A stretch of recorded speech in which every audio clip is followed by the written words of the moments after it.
राज्याच्या कोकण आणि गोवा किनारपट्टी लगत असणाऱ्या पूर्व मध्य अरबी समुद्रातील कमी दाबाचं छत्र निर्माण झालं असून पुढच्या 24 तासात वाऱ्याची ही प्रणाली अधिक तीव्र होणार आहे। त्यामुळं मेघ गर्जनेसह मुसळधार ते अतिमुसळधार पावसाचा इशारा हवामान विभागाने जारी केला आहे।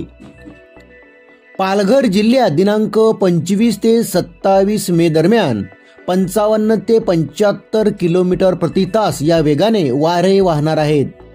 चक्रीवादळ सदृश्य परिस्थितीमुळे दिनांक 24 ते 27 मे दरम्यान समुद्र खवळणार आहे। त्यामुळे मच्छीमारांना खोल समुद्रात न जाण्याचा स्पष्ट इशारा देण्यात आला आहे, असे पालघर जिल्हा आपत्ती व्यवस्थापन प्राधिकरणाने अति महत्त्वाची सूचना जाहीर करण्यात आली आहे।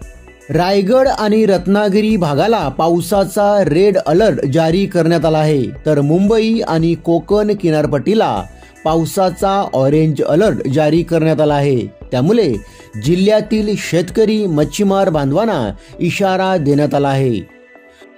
पालघर जिल्ह्यात काही ठिकाणी विजांसह मेघ गर्जना तसेच जोरदार वाऱ्यासह मुसळधार पावसाचा इशारा देण्यात आला आहे। त्यामुळे या कालावधीत सतर्क राहण्याचा इशारा प्रशासनाने दिला आहे।